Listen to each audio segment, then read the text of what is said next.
Great Expectations by Charles Dickens. My father's family name being Pirrip, and my Christian name Philip, my infant tongue could make of both names nothing longer or more explicit than Pip. So I called myself Pip, and came to be called Pip. I give Pirrip as my father's family name on the authority of his tombstone, as I never saw my father or my mother, and never saw those 5 little brothers of mine, whose 5 little stone lozenges were arranged in a neat row beside their grave. Ours was the marsh country down by the river, within 20 miles of the sea. My first, most vivid and broad impression of the identity of things seems to me to have been gained on a memorable raw afternoon towards evening. At such a time I found out for certain that this bleak place overgrown with nettles was the churchyard, and that the small bundle of shivers growing afraid of it all and beginning to cry was Pip. "Hold your noise!" cried a terrible voice, as a man started up from among the graves at the side of the church porch. "Keep still, you little devil, or I'll cut your throat." A fearful man, all in coarse grey, with a great iron on his leg, and smothered in mud, seized me by the chin. "Oh, don't cut my throat, sir. Please don't do it, sir." "Tell us your name, quick." "Pip, sir." "Ah, and who do you live with, supposing you're kindly let to live, which I ain't made up my mind about?" "My sister, sir, Mrs. Joe Gargery, wife of Joe Gargery the blacksmith, sir." "Blacksmith, eh?" said he, and looked down at his leg. "Now, looky here, the question being whether you're to be let to live. You know what a file is?" "Yes, sir." "And you know what whittles is?" "Yes, sir." "You get me a file, and you get me whittles. You bring 'em both to me tomorrow morning early at that old battery over yonder. You do it, and you never dare to say a word or dare to make a sign concerning your having seen such a person as me, or any person somever, and you shall be let live. You fail, or you go from my words in any particular, no matter how small it is, and your heart and your liver shall be tore out, roasted, and ate. Now, I ain't alone, as you may think I am. There's a young man hid with me, in comparison with which young man I am a angel. That young man hears the words I speak. That young man has a secret way peculiar to himself of getting at a boy, and at his heart, and at his liver. Now, what do you say?" I said that I would get him the file, and I would get him what bits of food I could, and I would come to him at the battery early in the morning. I set my face towards home, and made the best use of my legs, and ran home without stopping. Joe's forge adjoined our house. When I ran home from the churchyard, the forge was shut up, and Joe was sitting alone in the kitchen in the chimney corner. "Mrs. Joe has been out a dozen times looking for you, Pip, and she's out now making it a baker's dozen." Has she been gone long, Joe? I always treated him as a larger species of child, and as no more than my equal. Joe glanced up at the clock. "Well, she's been on the rampage this last spell about 5 minutes, Pip. Here, she's a-coming." I got behind Joe as my sister, Mrs. Joe, threw the door wide open. "Where have you been, you young monkey? Tell me directly what you've been doing to wear me away with fret and fright and worrit." I've only been to the churchyard." "Churchyard?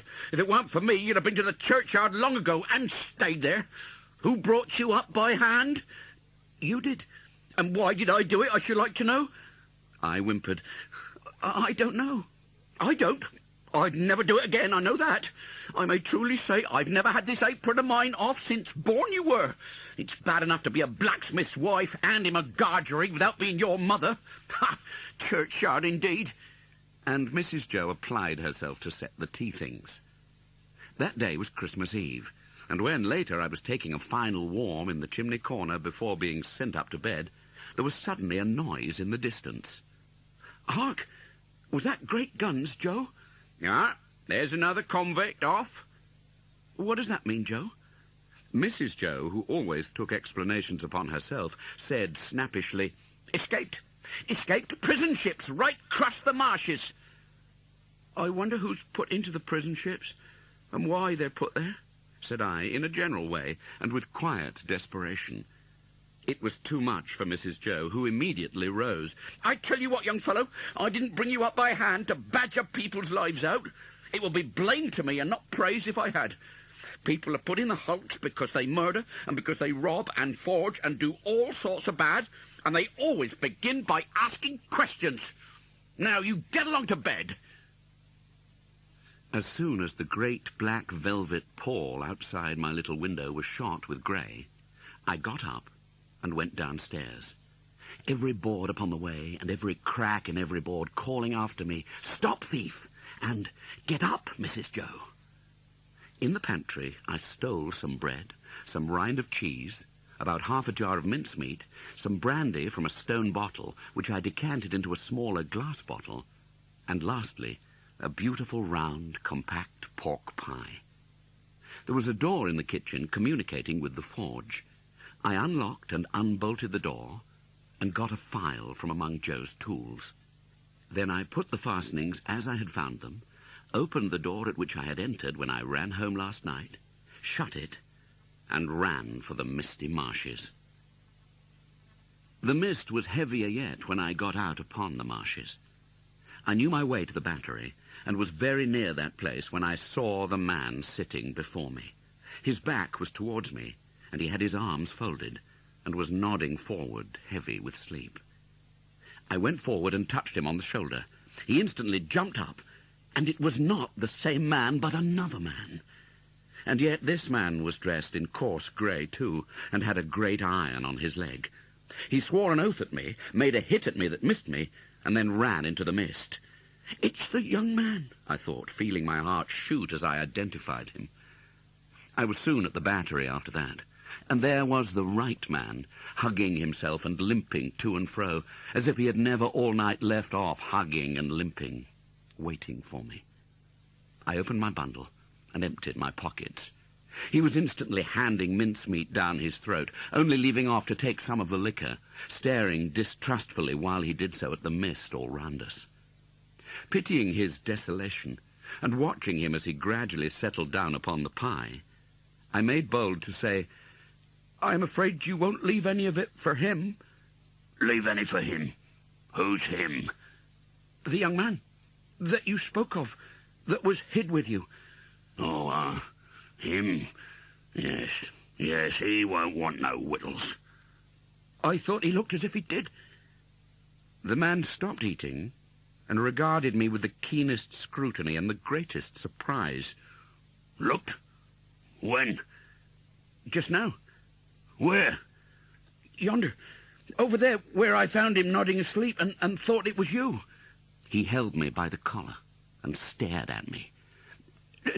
Dressed like you know, only with a hat, I explained, trembling. And I was very anxious to put this delicately, and with the same reason for wanting to borrow a file. This man, did you notice anything in him? He had a badly bruised face, said I, recalling what I hardly knew I knew. Not here. And the man struck his left cheek mercilessly with the flat of his hand. Yes, there. Where is he? He crammed what little food was left into the breast of his grey jacket. Show me the way he went.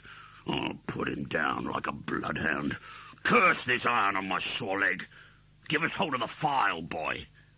I indicated in what direction the mist had shrouded the other man, and he looked up at it for an instant. But he was down on the rank, wet grass, filing at his iron like a madman. I told him I must go, but he took no notice, so I thought the best thing I could do was to slip off. The last I saw of him, his head was bent over his knee, and he was working hard at his fetter, muttering impatient imprecations at it and at his leg. The last I heard of him, I stopped in the mist to listen, and the file was still going. We were to have a superb Christmas dinner, consisting of a leg of pickled pork and greens and a pair of roast stuffed fowls. A handsome mince pie had been made yesterday morning, which accounted for the mincemeat not yet being missed, and the pudding was already on the boil. Mr. Wopsle, the clerk at the church, was to dine with us, and Uncle Pumblechook, Joe's uncle, but Mrs. Joe appropriated him, who was a well-to-do corn chandler in the nearest town. Mrs. Joe, said Uncle Pumblechook when he arrived at the forge, a large, hard-breathing, middle-aged, slow man, with a mouth like a fish and dull, staring eyes. I have brought you, as the compliment of the season, I have brought you, Mum, a bottle of sherry wine, and I have brought you, Mum, a bottle of port wine. Every Christmas Day he presented himself as a profound novelty with exactly the same words, and carrying the 2 bottles like dumbbells. Every Christmas Day Mrs. Joe replied as she now replied, "Oh, Uncle Pumblechook, this is kind." By degrees I became calm enough to partake of the dinner. I began to think I should get over the day, when my sister said, "You must taste such a delightful and delicious present of Uncle Pumblechook's. It's a pie, a savoury pork pie." My sister went out to get it. I heard her steps proceed to the pantry. I have never been absolutely certain whether I uttered a shrill yell of terror merely in spirit or in the bodily hearing of the company. I felt that I could bear it no more and that I must run away. But I ran no further than the house door, for there I ran into a party of soldiers with their muskets, one of whom held out a pair of handcuffs to me, saying, "Here you are. Look sharp. Come on." The dinner party rose from the table in confusion, and Mrs. Joe, re-entering the kitchen empty-handed, stopped short and stared. The sergeant picked out Joe with his eye. "We've had an accident with these handcuffs, and I find the lock of one of them goes wrong and the coupling don't act pretty. As they are wanted for immediate service in the hunt for 2 escaped convicts, will you throw your eye over them?" Joe threw his eye over them, and pronounced that the job would take nearer 2 hours than 1. "Ah, will it? Then will you set about it at once, blacksmith?" At last the job was done, and as Joe got on his coat, he proposed that he and I should go down with the soldiers and see what came of the hunt. The soldiers were moving on in the direction of the old battery, and we were moving on a little way behind them, when all of a sudden we all stopped, for there had reached us on the wings of the wind and rain a long shout. Then one voice calling, "Murder!" and another voice, "Convicts! Runaways! Guard! This way for the runaway convicts!" Then both voices would seem to be stifled in a struggle, and then would break out again. The soldiers ran like deer, and Joe too, taking me with him. "Here are both men," panted the sergeant, struggling at the bottom of a ditch. "Surrender, you 2, and confound you for 2 wild beasts. Come asunder." Water was splashing, and mud was flying, and oaths were being sworn, and blows were being struck, when some more men went down into the ditch to help the sergeant, and dragged out separately my convict and the other one.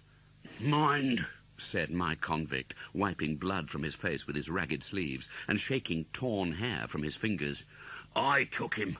I give him up to you. Mind that." The other convict was livid to look at. "Take notice, guard. He tried to murder me," were his first words. "Tried to murder him?" said my convict disdainfully. "Try and not do it. I took him and give him up. That's what I done. Now the hulks has got its gentleman again, through me. Murder him, when I could do worse and drag him back. Do you see what a villain he is? Do you see those grovelling and wandering eyes? That's how he looked when we were tried together. He never looked at me." "Enough of this parley. Light those torches." As one of the soldiers complied, my convict looked round him for the first time and saw me. I looked at him eagerly when he looked at me, and slightly moved my hands and shook my head. I had been waiting for him to see me, that I might try to assure him of my innocence. My convict suddenly turned to the sergeant and remarked, "I wish to say something respecting this escape. It may prevent some persons laying under suspicion along of me. I took some victuals up at the village over yonder." "Took? You mean stole?" "And I'll tell you where from. From the blacksmith's. It was a dram of liquor and a pie." Have you happened to miss such an article as a pie, blacksmith? My wife did, at the very moment when you came in. My convict turned his eyes on Joe in a moody manner, and without the least glance at me. So, you're the blacksmith, are you? Then I'm sorry to say, I've ate your pie. God knows you're welcome to it. We don't know what you've done, but we wouldn't have you starve to death for it. Poor miserable fellow creature. Would us, Pip? The sergeant thereupon marched the two men away.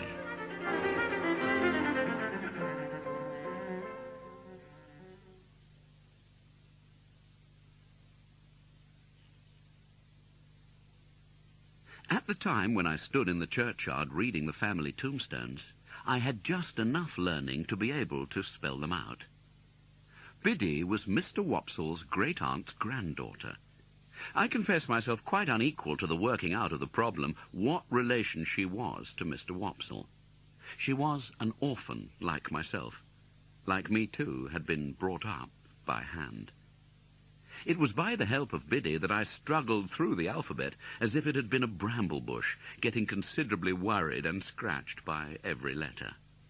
However, compared with mine, Joe's education, like steam, was yet in its infancy. Pursuing the subject one evening in the kitchen, I inquired, "Didn't you ever go to school, Joe, when you were as little as me?" No, Pip. "Why didn't you ever go to school, Joe, when you were as little as me?" Well, Pip, said Joe, taking up the poker and settling himself to his usual occupation when he was thoughtful of slowly raking the fire between the lower bars. I'll tell you. My father, Pip, he were given to drink. And when he were overtook with drink, he hammered away at my mother most unmerciful. It were almost the only hammering he did, indeed, excepting at myself.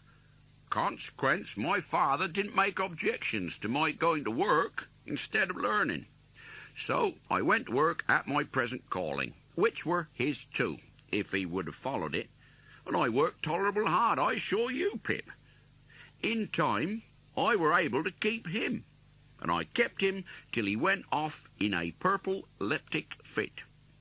My mother weren't long of following, poor soul, and her share of peace come round at last. Here Joe's blue eyes turned a little watery.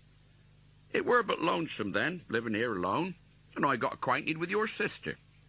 When I got acquainted with your sister, it were the talk how she was bringing you up by hand.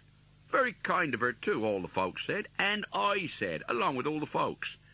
As to you, when I offered to your sister to keep company and to be asked in church at such times as she was willing and ready to come to the forge, I said to her, "And bring the poor little child. God bless the poor little child," I said to your sister. "There's room for him at the forge." I broke out crying and hugged Joe round the neck, who dropped the poker to hug me and to say, "Ever the best of friends, ain't us, Pip? Don't cry, old chap." Mrs. Joe made occasional trips with Uncle Pumblechook on market days to assist him in buying such household stuffs and goods as required a woman's judgment, Uncle Pumblechook being a bachelor.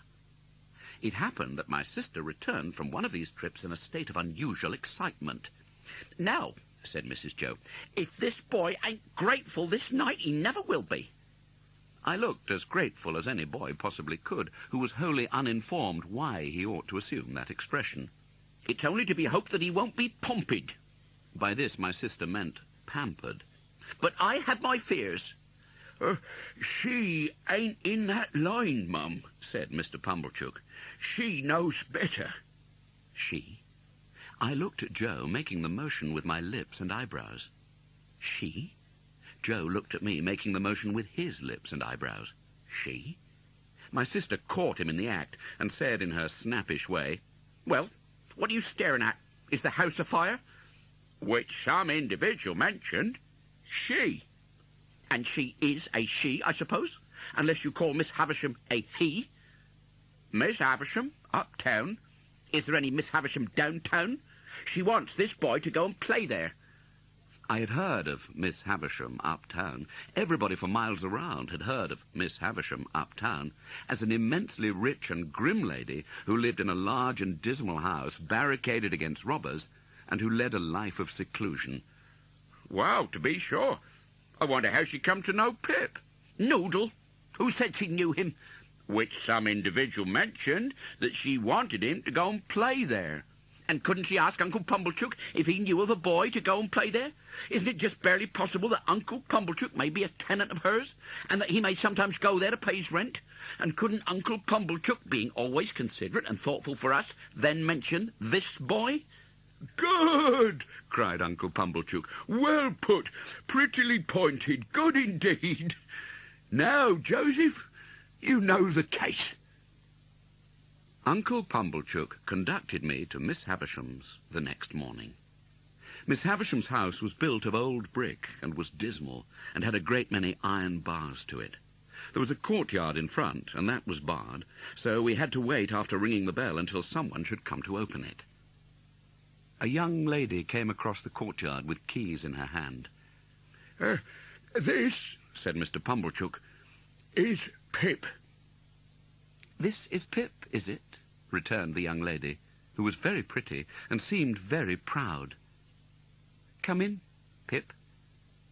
Dismissing Mr. Pumblechook, my young conductress locked the gate and led me across the courtyard. What is the name of this house, miss? I asked timidly. The young girl replied, Satis, which is Greek or Latin or Hebrew, or all three, or all one to me, for enough. Huh. Enough house. That's a curious name, miss. Yes, but it means more than it says. It meant, when it was given, that whoever had this house could want nothing else. They must have been easily satisfied in those days, I should think. But don't loiter, boy. Though she called me boy so often, and with a carelessness that was far from complimentary, she was of about my own age. She seemed much older than I, of course, being a girl, and beautiful and self-possessed, and she was as scornful of me as if she had been 21, and a queen. We went into the house by a side door, and the first thing I noticed was that the passages were all dark, and that she had left a candle burning there. She took it up, and we went through more passages and up a staircase, and still it was all dark, and only the candle lighted us.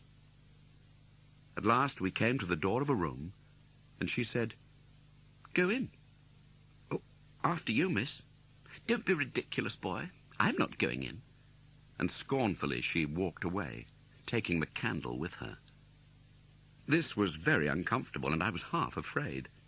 However, as the only thing to be done was to knock at the door, I knocked, and was told from within to enter.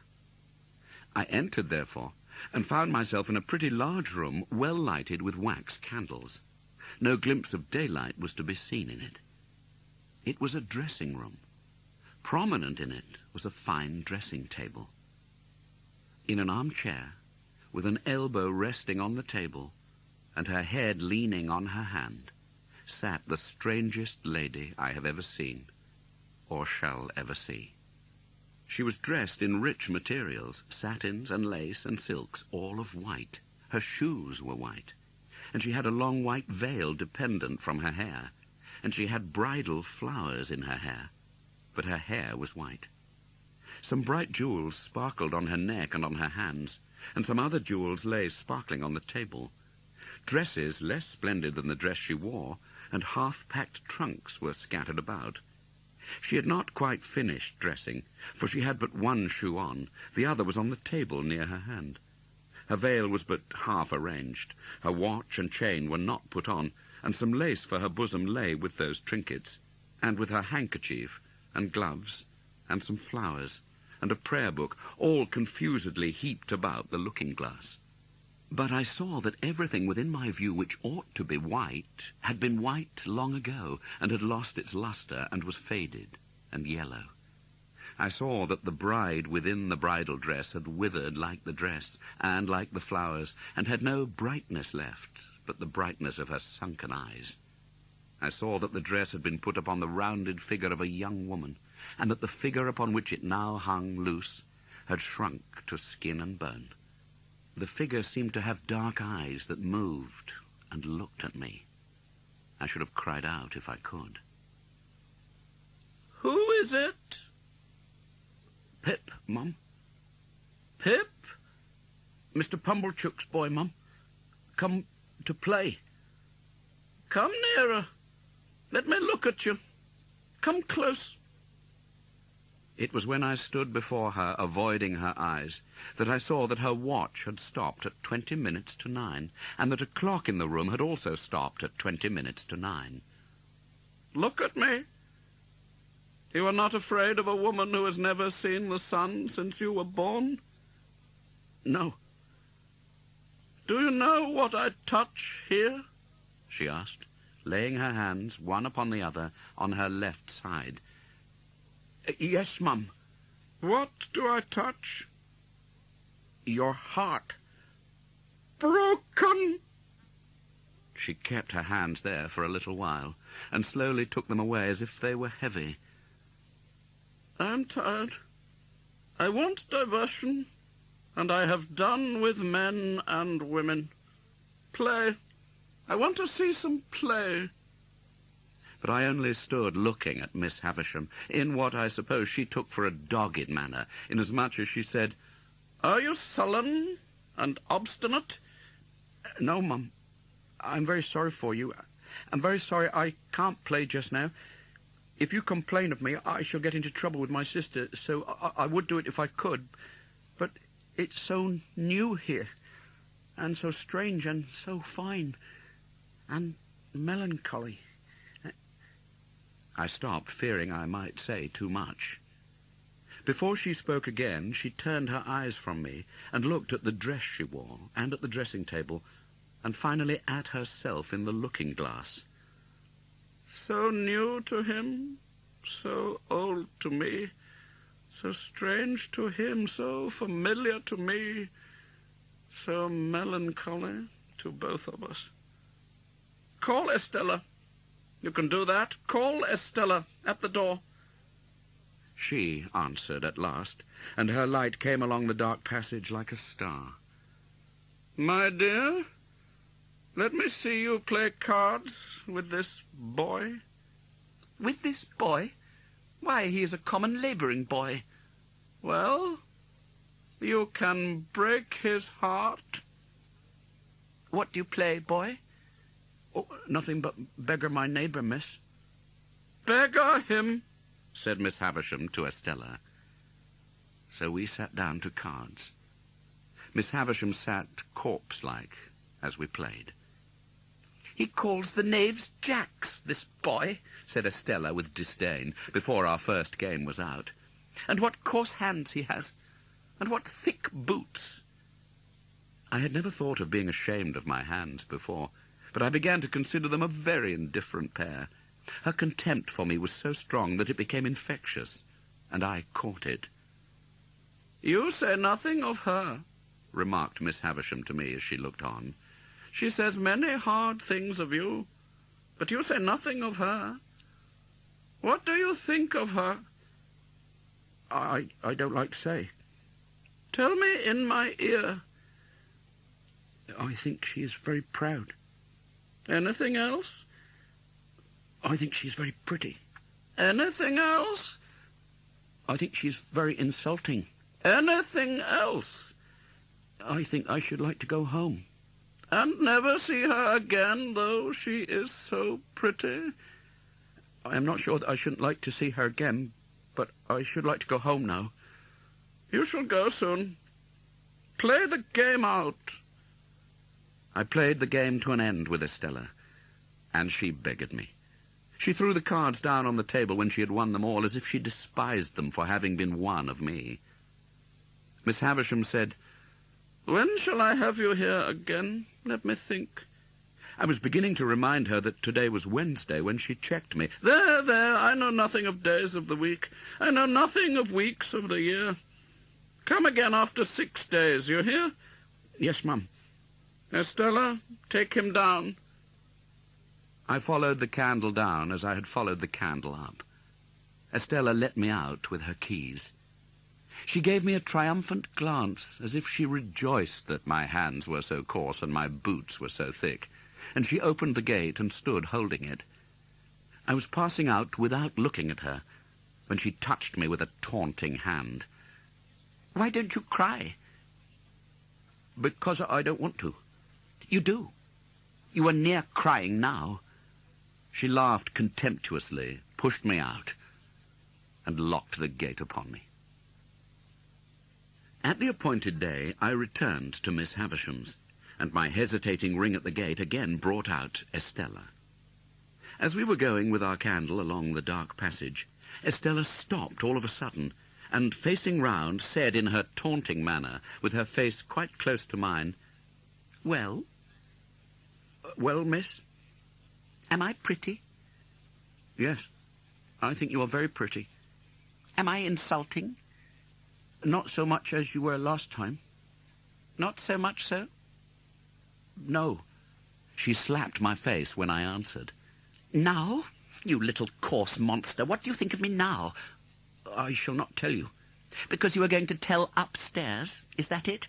"No, that's not it." "Why don't you cry again, you little wretch?" "Because I'll never cry for you again," said I, which was, looking back, as false a declaration as ever was made. We went on our way upstairs after this episode, and as we were going up, we met a gentleman groping his way down. "Ah, whom have we here?" A boy. He was a burly man of an exceedingly dark complexion, with an exceedingly large head and corresponding large hand. "Boy of the neighborhood, eh?" "Yes, sir." "How do you come here?" "Miss Havisham sent for me, sir." Well, behave yourself. I have a pretty large experience of boys, and you're a bad set of fellows. Now mind." Estella left me standing near the door, and I stood there until Miss Havisham cast her eyes upon me from the dressing-table. "So, the days have worn away, have they?" "Yes, Mum. Today is—" There, I don't want to know. Since this house strikes you old and grave, boy, and you are unwilling to play, are you willing to work?" I said I was quite willing. "Then go into that opposite room, and wait there till I come." I crossed the staircase landing and entered the room she indicated. It was spacious, and I dare say had once been handsome, but every discernible thing in it was covered with dust and mould, and dropping to pieces.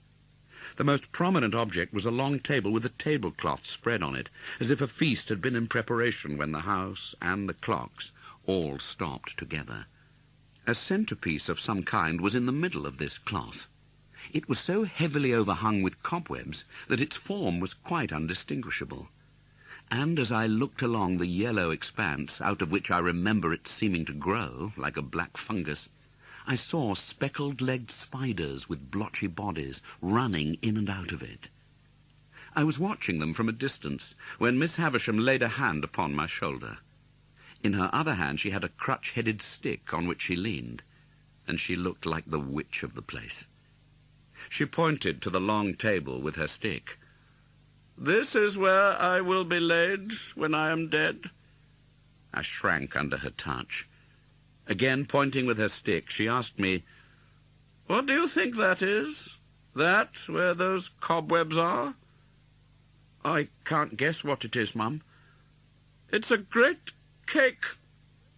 A bride cake. Mine."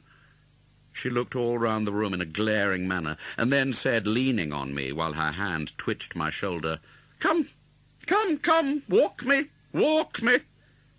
I made out from this that the work I had to do was to walk Miss Havisham round and round the room. Accordingly, I started at once, and she leaned upon my shoulder, and we went away at a fitful pace. At last she stopped before the fire, and said, after muttering and looking at it some seconds, "This is my birthday, Pip." I was going to wish her many happy returns when she lifted her stick. "I don't suffer it to be spoken of." On this day of the year, long before you were born, this heap of decay was brought here. It and I have worn away together. The mice have gnawed at it, and sharper teeth than teeth of mice have gnawed at me.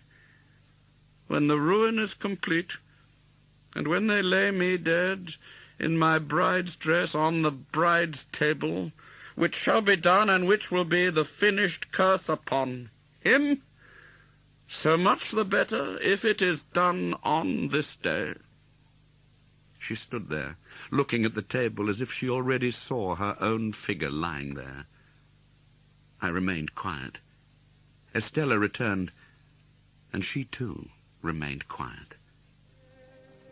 At length, not coming out of her distraught state by degrees, but in an instant, Miss Havisham appointed a day for my return, and I was taken down into the yard to be left to wander about as I liked for a while.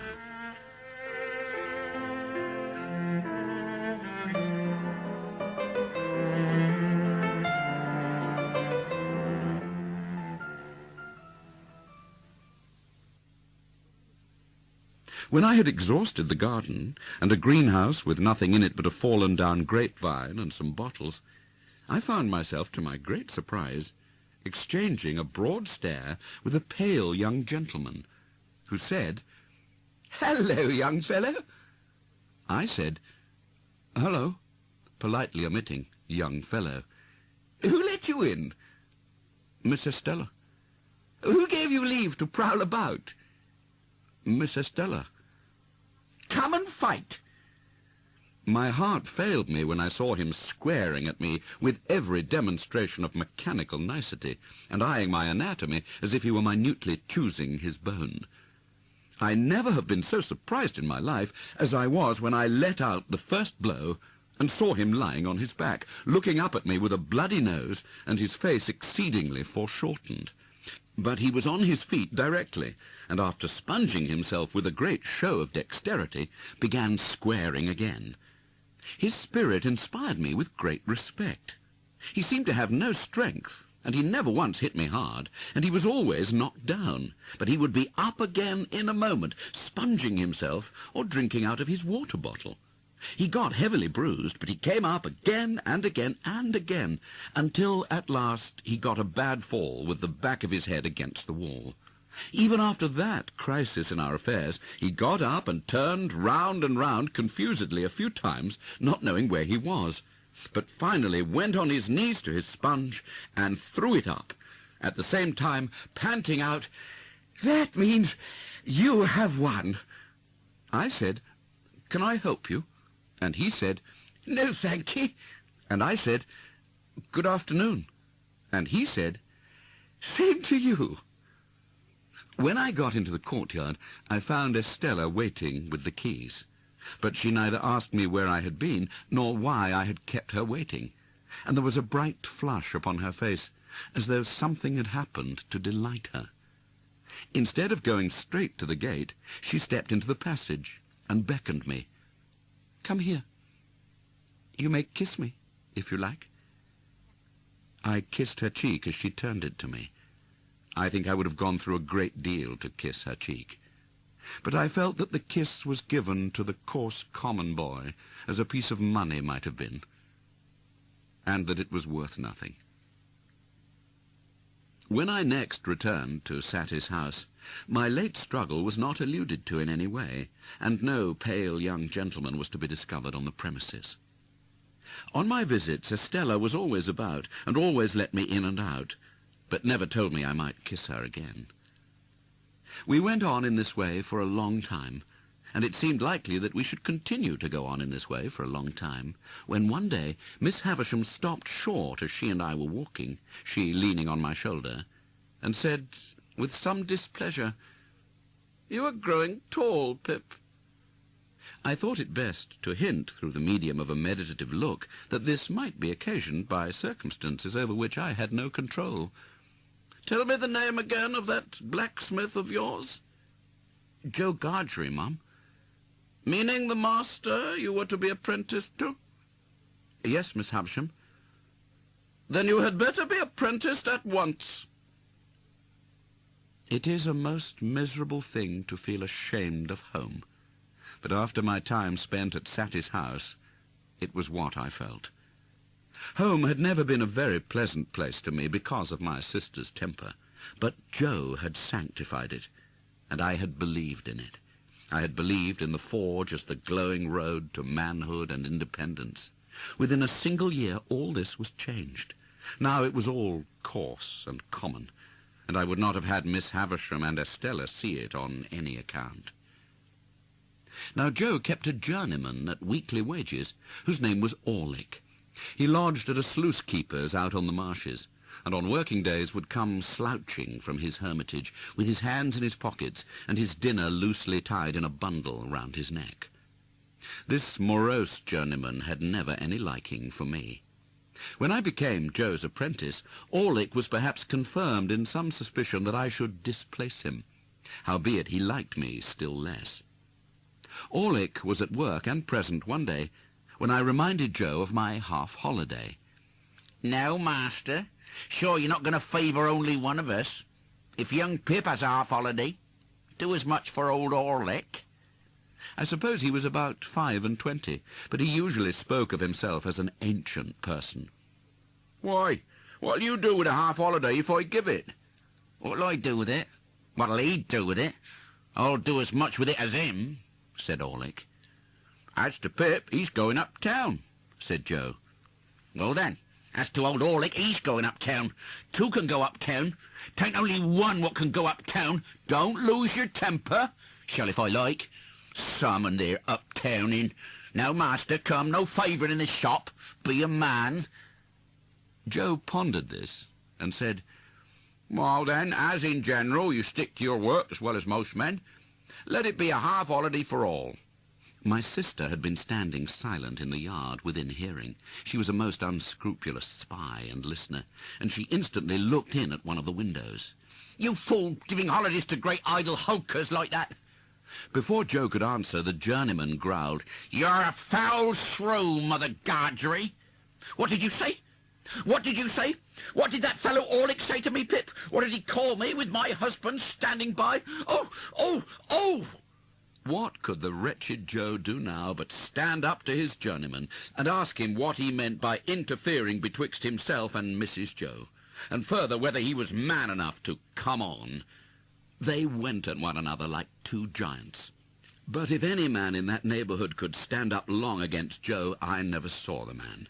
Orlick, as if he had been of no more account than the pale young gentleman, was very soon among the coal dust, and in no hurry to come out of it. I went upstairs to dress myself. When I rang the bell of Satis house, a cousin of Miss Havisham's, Miss Sarah Pocket, came to the gate. No Estella. "Well, what do you want?" When I said that I only came to see how Miss Havisham was, Sarah Pocket let me in, and presently brought the sharp message that I was to come up. Everything was unchanged, and Miss Havisham was alone. "Well, I hope you want nothing. You'll get nothing." "No, indeed, Miss Havisham. I only wanted you to know that I'm doing very well in my apprenticeship, and am always much obliged to you." There. Come now and then. Come on your birthday, eh? Ah, you were looking round for Estella, eh? I had been looking round, in fact, for Estella, and I stammered that I hoped she was well. "Abroad, educating for a lady, far out of reach, prettier than ever, admired by all who see her. Do you feel that you have lost her?" There was such a malignant enjoyment in her utterance of the last words, and she broke into such a disagreeable laugh, that I was at a loss what to say. She spared me the trouble of considering by dismissing me. When the gate was closed upon me by Sarah Pocket, I felt more than ever dissatisfied with my home, and with my trade, and with everything. As I was loitering along the high street, looking in disconsolately at the shop windows, and thinking what I would buy if I were a gentleman, who should come out of the bookshop but Mr. Wopsle. Mr. Wopsle had in his hand the affecting tragedy of George Barnwell, in which he had that moment invested sixpence with the view of heaping every word of it on the head of Pumblechook, with whom he was going to drink tea. No sooner did he see me than he appeared to consider that a special providence had put a prentice in his way to be read at, and he laid hold of me and insisted on my accompanying him to the Pumblechookian parlour. As I knew it would be miserable at home, and as the nights were dark and the way dreary, and almost any companionship on the road was better than none, I made no great resistance. Consequently, we turned into Pumblechook's just as the street and the shops were lighting up. It was a very dark night when I set out with Mr. Wopsle on the walk home. Beyond town it fell wet and thick. We came upon a man slouching under the lee of the turnpike house. "Hello," we said. "Orlick there?" "Ah, I was standing by a minute on the chance of company." "You were late," I remarked. Orlick, not unnaturally, answered, "Well, and you're late." "We have been indulging, Mr. Orlick," said Mr. Wopsle, "in an intellectual evening." Old Orlick growled as if he had nothing to say about that, and we all went on together. I asked him presently whether he had been spending his half-holiday up and down town. "Yes, all of it. I'd come in behind yourself. I didn't see you, but I must have been pretty close behind you. By the by, the guns is going again." "At the hulks?" "Aye, there's some of the birds flown from the cages. A good night for cutting off in." The way by which we approached the village took us past the Three Jolly Bargemen, which we were surprised to find, it being 11 o'clock, in a state of commotion, with the door wide open and unwonted lights scattered about. Mr. Wopsle dropped in to ask what was the matter, surmising that a convict had been taken, but came running out in a great hurry. "There's something wrong up at your place, Pip. Run, all!" "What is it?" I asked of Mr. Wopsle as we ran. "I can't understand. The house seems to have been violently entered when Joe Gargery was out, supposed by convicts. Somebody has been attacked and hurt." We made no stop until we got into our kitchen. It was full of people, and there was a surgeon, and there was Joe, and there was a group of women all on the floor, in the midst of the kitchen. The unemployed bystanders drew back when they saw me, and so I became aware of my sister, lying without sense or movement on the bare boards, where she had been knocked down by a tremendous blow on the back of the head, dealt by some unknown hand when her face was turned towards the fire, destined never to be on the rampage again, while she was the wife of Joe. Joe had been at the Three Jolly Bargemen smoking his pipe from 8:15 o'clock to 10:15. When Joe went home at 5 minutes before 10, he found her struck down on the floor and promptly called in assistance. But there was one remarkable piece of evidence on the spot. She had been struck with something blunt and heavy on the head and spine, and on the ground beside her, when Joe picked her up, was a convict's leg iron, which had been filed asunder. Now Joe, examining this iron with a smithy's eye, declared it to have been filed asunder some time ago. The hue and cry going off to the hulks, and people coming thence to examine the iron, Joe's opinion was corroborated. Knowing what I knew, I set up an inference of my own here. I believed the iron to be my convict's iron, the iron I had seen and heard him filing at on the marshes. But my mind did not accuse him of having put it to its latest use. My sister lay very ill in bed. Her sight was disturbed, and her speech was unintelligible. We were at a loss to find a suitable attendant for her until we thought of Biddy, and soon Biddy became a part of our establishment. She was a blessing to Joe, for the dear old fellow was sadly cut up by the constant contemplation of the wreck of his wife, and had been accustomed, while attending on her of an evening, to turn to me every now and then, and say, with his blue eyes moistened, "Such a fine figure of a woman as she once were, Pip." I now fell into a regular routine of apprenticeship life. My sister was never alone now, but Joe more than readily undertook the care of her on a Sunday afternoon, and Biddy and I went out together. It was summertime and lovely weather. We came to the riverside and sat down on the bank with the water rippling at our feet. I resolved that it was a good time and place for the admission of Biddy into my inner confidence. "Biddy, I want to be a gentleman." "Oh, I wouldn't if I was you. I don't think it would answer." "Biddy, I have particular reasons for wanting to be a gentleman." "You know best, Pip. But don't you think you are happier as you are?" "Biddy, I am not at all happy as I am. I am disgusted with my calling and with my life. I have never taken to either since I was bound." "Oh, that's a pity." If I could have settled down and be but half as fond of the forge as when I was little, I know it would have been much better for me. You and I and Joe would have wanted nothing then, and Joe and I would perhaps have gone partners when I was out of my time, and I might even have grown to keep company with you, and we might have sat on this very bank on a fine Sunday, quite different people. I should have been good enough for you, shouldn't I, Biddy?" Biddy sighed as she looked at the ships sailing on. "Yes, I'm not over-particular. Instead of that, see how I'm going on, dissatisfied and uncomfortable, and, oh, what would it signify to me being coarse and common if nobody had told me so?" Biddy turned her face suddenly towards mine. "It was neither a very true nor a very polite thing to say." "Who said it?" "The beautiful young lady at Miss Havisham's. And she's more beautiful than anybody ever was, and I admire her dreadfully, and I want to be a gentleman on her account." As we rose to return home, there started up from the rushes, or from the ooze, which was quite in his stagnant way, old Orlick. "Hello? Where are you two going?" "Where should we be going but home?" "Well then, I'm jiggered if I don't see you home." Biddy was much against his going with us, and said to me in a whisper, "Don't let him come. I don't like him." As I did not like him either, I took the liberty of saying that we thanked him, but we didn't want seeing home. He received that piece of information with a yell of laughter, and dropped back, but came slouching after us at a little distance. I asked Biddy why she did not like him. She replied, glancing over her shoulder as he slouched after us, "Oh, because I'm afraid he likes me." I was very hot indeed upon old Orlick's daring to admire her, as hot as if it were an outrage on myself. "I don't like it, Biddy. I don't approve of it."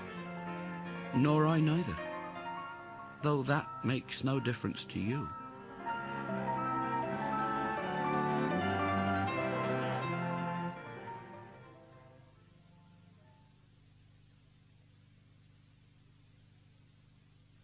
It was in the 4th year of my apprenticeship to Joe, and it was a Saturday night. There was a group assembled round the fire at the Three Jolly Bargemen. I became aware of a strange gentleman leaning over the back of the settle opposite me, looking on. Then the strange gentleman, with an air of authority not to be disputed, left the back of the settle and came into the space between the two settles in front of the fire, where he remained standing.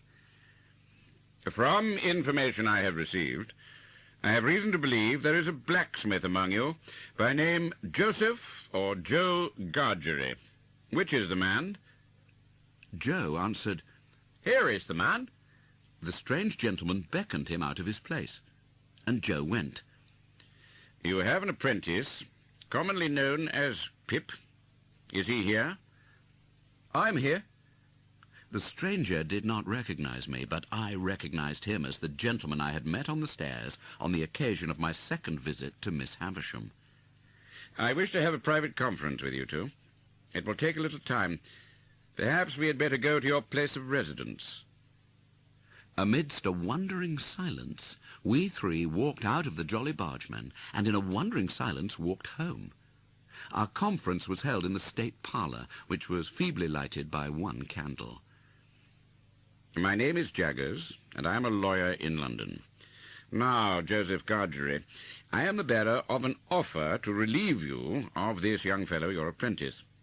You would not object to cancel his indentures at his request and for his good? You would want nothing for so doing?" Lord forbid that I should want anything for not standing in Pip's way. Very well. Now I return to this young fellow. And the communication I have got to make is that he has great expectations. Joe and I gasped and looked at one another. I am instructed to communicate to him, said Mr. Jaggers, throwing his finger at me sideways, that he will come into a handsome property. Further, that it is the desire of the present possessor of that property that he be immediately removed from his present sphere of life and from this place, and be brought up as a gentleman. My dream was out. My wild fancy was surpassed by sober reality. Miss Havisham was going to make my fortune on a grand scale. Now, Mr. Pip, I address the rest of what I have to say to you. You are to understand, first, that it is the request of the person from whom I take my instructions that you always bear the name of Pip. Secondly, that the name of the person who is your liberal benefactor remains a profound secret until the person chooses to reveal it. That may be years hence, and you are most positively prohibited from making any inquiry on this head. Your observance of this is binding. The secret is solely held by that person and by me. Now, Mr. Pip, there is already lodged in my hands a sum of money amply sufficient for your suitable education and maintenance. You will please consider me your guardian. Am I answered that you are ready to be placed at once under some proper tutor? I stammered, yes. Good. Now, there is a certain tutor of whom I have some knowledge, who I think might suit the purpose. The gentleman I speak of is one Mr. Matthew Pocket. Ah, I caught at the name directly. The Pockets, Miss Havisham's relations. You know the name? My answer was that I had heard of the name. Good. You had better see him in his own house. The way shall be prepared for you, and you can see his son first, who is in London. You should have some new clothes to come in, and they should not be working clothes. Say this day week. You'll want some money. Shall I leave you 20 guineas? Jaggers left, but something came into my head which induced me to run after him as he was going down to the Jolly Bargeman, where he had left a hired carriage. I beg your pardon, Mr. Jaggers. Hello. What's the matter? I wish to be quite right, Mr. Jaggers, and to keep to your directions. So I thought I had better ask, would there be any objection to my taking leave of anyone I know about here before I go away? No. I don't mean in the village only, but uptown? No. No objection. I thanked him and ran home again, and there I found that Joe had already locked the front door and vacated the state parlour, and was seated by the kitchen fire with a hand on each knee, gazing intently at the burning coals. My sister was in her cushioned chair in her corner, and Biddy sat at her needlework before the fire. Joe, have you told Biddy? No, Pip, which I left it to yourself, Pip. I would rather you told, Joe. Pip's a gentleman of fortune, then, and God bless him in it. Biddy dropped her work and looked at me. Joe held his knees and looked at me. I looked at both of them. After a pause, they both heartily congratulated me. But there was a certain touch of sadness in their congratulations that I rather resented. I soon exchanged an affectionate good night with Biddy and Joe, and went up to bed. When I got into my little room, I sat down and took a long look at it as a mean little room that I should soon be parted from and raised above forever. I put my light out and crept into bed, and it was an uneasy bed now, and I never slept the old sound sleep in it any more. Sarah Pocket came to the gate of Satis' house and positively reeled back when she saw me so changed in my new clothes.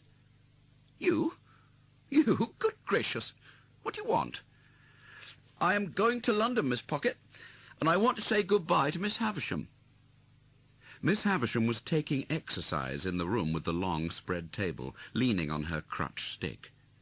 The room was lighted as of yore, and at the sound of our entrance she stopped and turned. She was then just abreast of the rotted bride cake. "Don't go, Sarah." "Well, Pip?" "I start for London, Miss Havisham, tomorrow, and I thought you would kindly not mind my taking leave of you." "This is a gay figure, Pip." She made her crutch stick play round me, as if she, the fairy godmother who had changed me, were bestowing the finishing gift.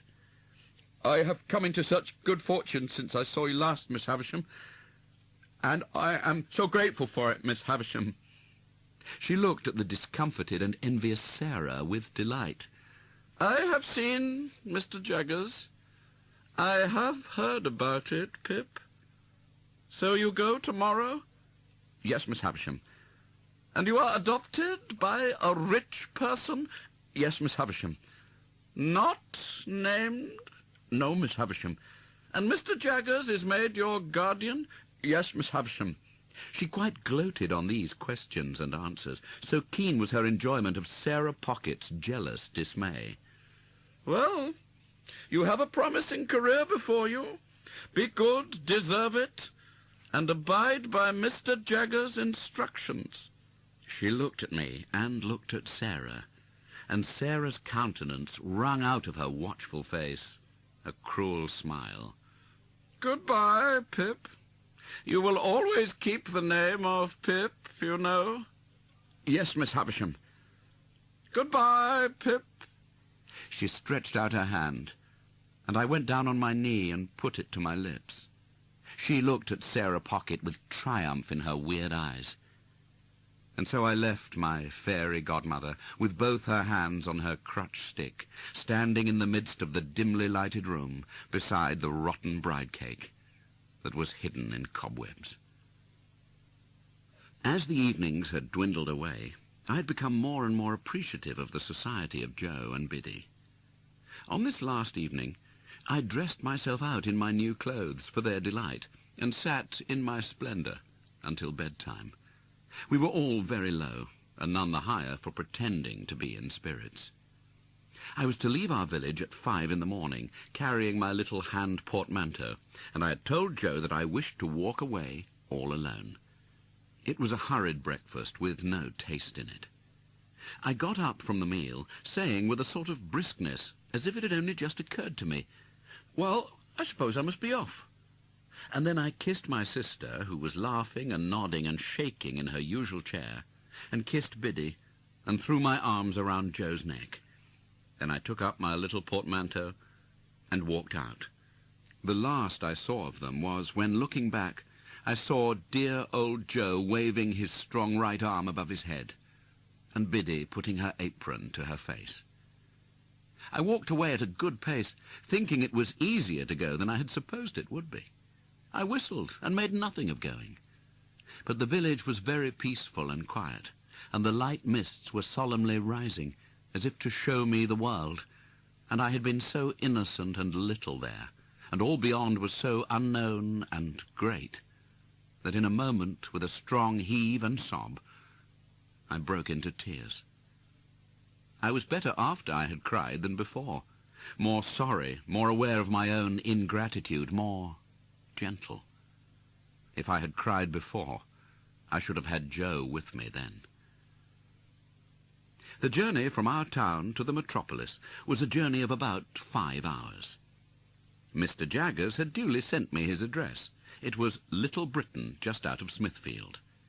In a gloomy street I found his offices, with an open door. Mr. Jaggers greeted me and informed me what arrangements he had made for me. I was to go to Barnard's Inn, to young Mr. Pocket's rooms, where a bed had been sent in for my accommodation. I was to remain with young Mr. Pocket until Monday. On Monday I was to go with him to his father's house on a visit, that I might try how I liked it. Also, I was told what my allowance was to be. It was a very liberal one. Of course you'll go wrong somehow, but that's no fault of mine. He told me I was near my destination, and Wemmick, the clerk in the next room, should walk round with me if I pleased. Wemmick led me to that address, and conducted me up a flight of stairs to a set of chambers on the top floor. Mr. Pocket, Jr. was painted on the door, and there was a label on the letterbox, "Return shortly." "He hardly thought you'd come so soon," Mr. Wemmick explained. "You don't want me any more?" "No, thank you." "As I keep the cash, we shall most likely meet pretty often. Good day." "Good day." Mr. Pocket, Jr.'s idea of shortly was not mine, for I had waited for half an hour before I heard footsteps on the stairs. Gradually there arose before me a member of society of about my own standing. "Mr. Pip?" "Mr. Pocket?" Then I felt as if my eyes must start out of my head, and as if this must be a dream. Then I saw the starting appearance come into his own eyes that I knew to be in mine, and he said, falling back, "Lord bless me, you're the prowling boy.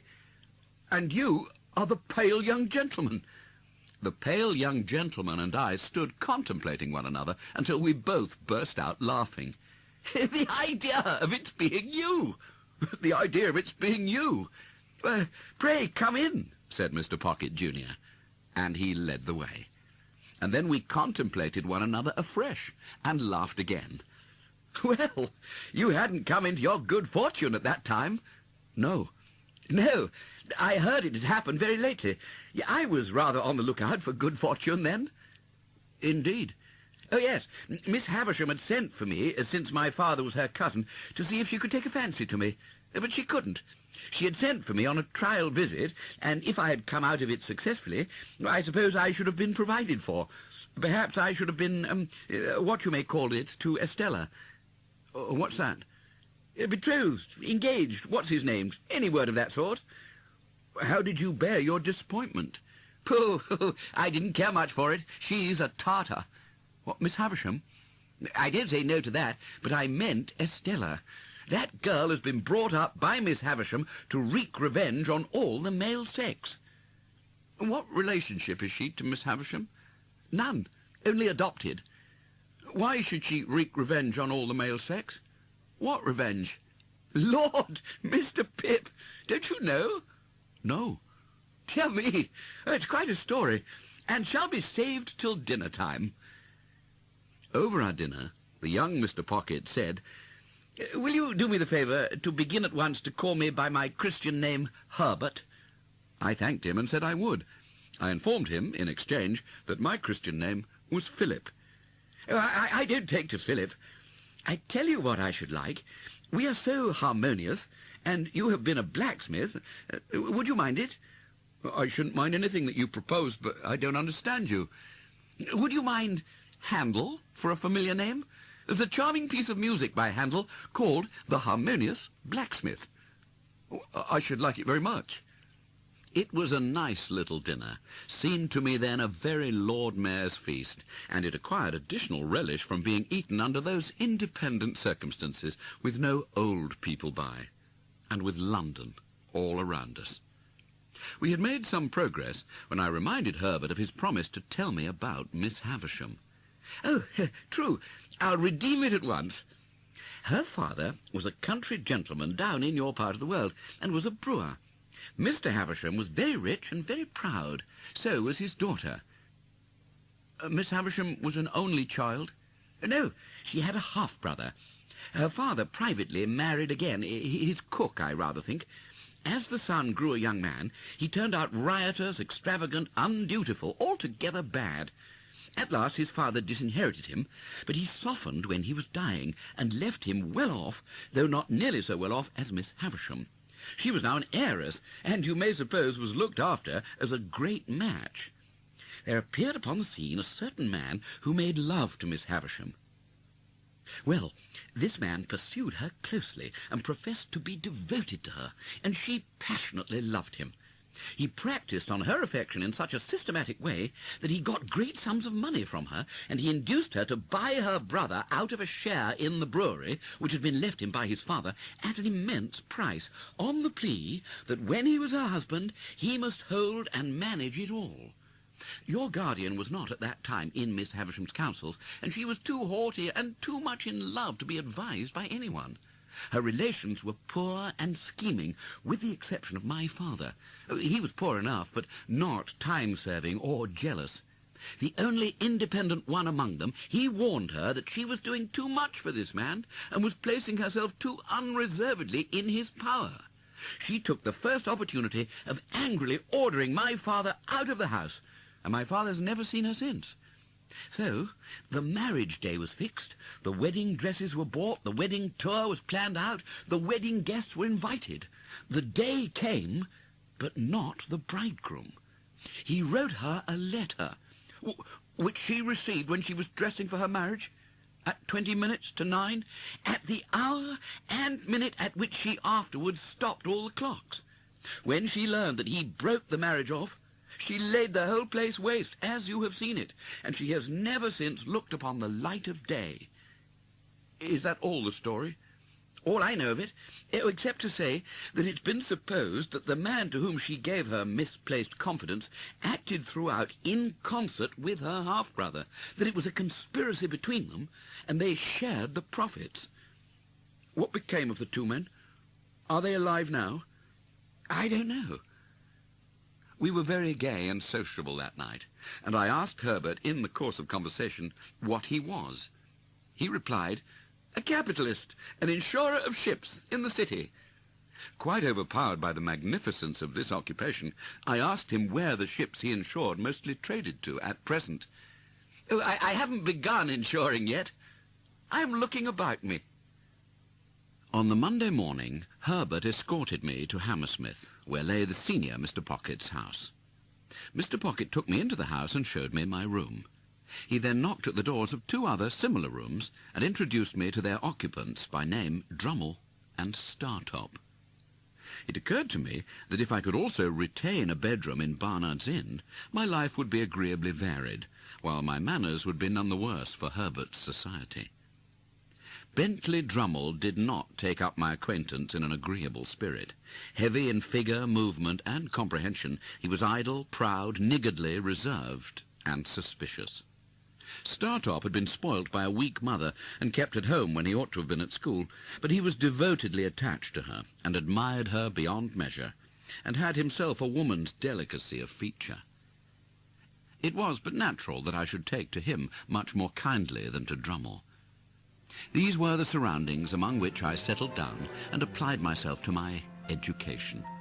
I soon contracted expensive habits and began to spend an amount of money that a few short months before I should have thought almost fabulous. But through good and evil, I stuck to my books, and between Mr. Pocket and Herbert, I got on fast.